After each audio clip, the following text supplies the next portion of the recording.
also bought some cupcakes, and I'm gonna try to see if I can buy some cards. Just so that everybody gets a little something, something. I'm that functional type of person where I get people stuff that I know for a fact they're gonna use. I guess 5 and below is closed, so the dollar store it is. I know in my last video when I was showing my unboxing, I had said that I'm cheap. So I decided that I want to reword that and say that I don't even want to say frivolous, or I don't even want to say minimalist. I think I'm an investor. Not certified, as a person who has a minor in entrepreneurship. I know how to save money and get the best out of what I'm getting. Like, for example, if there's an electronic from a quote-unquote off-brand, hurry so I can go anyways. Sorry, I just ran a red light. Yeah, it's part of life. It's not illegal if you don't get caught. It's like, no, don't do these things at home, okay, children?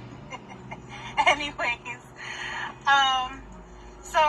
I think that as a person who has been educated on entrepreneurship, I make very good investment decisions.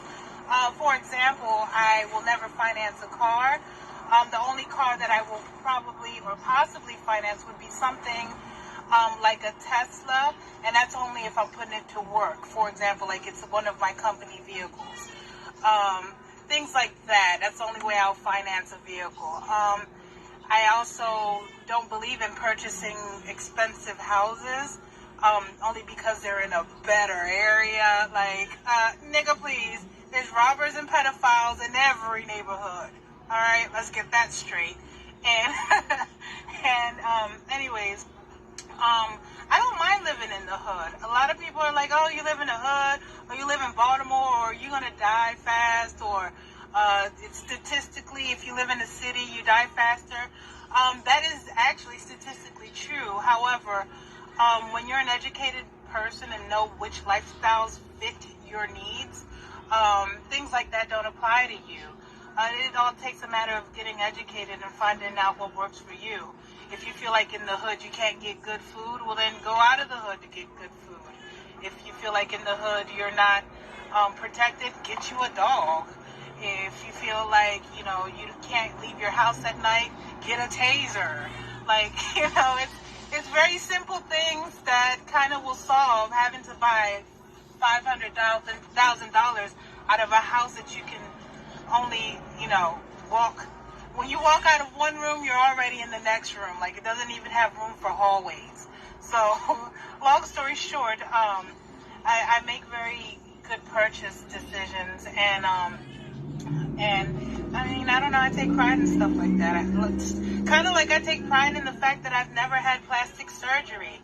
Or braces. A lot of people talk shit about people who've got gaps. I got a gap between every tooth. You know what I don't have? I never got braces, and I also never got cavities. Think about that one. I've never had plastic surgery to have like my butt enlarged, or have my breast enlarged, or have a tummy tuck or anything like that. I think those are all waste of money, and not that I'm talking down to anyone who has had those things. To each his own. Everyone's allowed to do whatever it is they feel like they want to do with their body. Absolutely. But obviously everyone has their preference, and I will agree to disagree on something of that nature, which is, I'm not going to waste my money, period, on anything, whether it be financing a car or whether it be financing an ass. I, for one, have all natural body parts, and I'm proud to say that. So, if I was to do some type of plastic surgery, it actually would be a breast reduction, because considering that I have rheumatoid arthritis, which a lot of people also mistake that as being an old people disease. Rheumatoid arthritis can start in women's health. Well, it's more prevalent in women than in men. But it can start as early as the age of 15, and there is a such thing as it existing for children. What happens is that my immune system is so strong that it fights it attacks itself. So it's starting to attack the cartilage within my joints. So I literally feel pain in every single joint, from my pinky toe from my pinky toe to the last rib, and the last little piece of my spine in my body. It is extremely painful. It was so painful throughout my pregnancy, because I had gained a lot of weight. It was so painful during that time that I was literally bedridden the entire time. And once I had my baby, I was still pretty much disabled for about 4 months until I started really taking care of myself and doing a lot of research as to what was happening to me. And I figured out a way to lose weight, and to change the way I was eating. I eliminated a lot of things out of my diet. I started. That was an interesting journey, because when I realized that changing the way that I was eating and exercising wasn't enough to feel all the way better, I decided I wanted to pray to God about it, and He answered my prayer.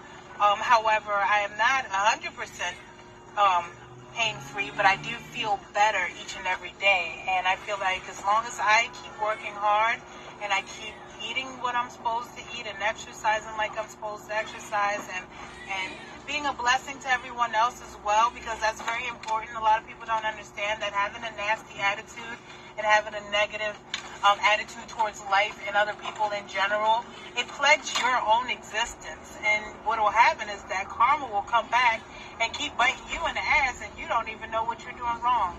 So it's things like that that I kind of try to stay away from, lying and cheating.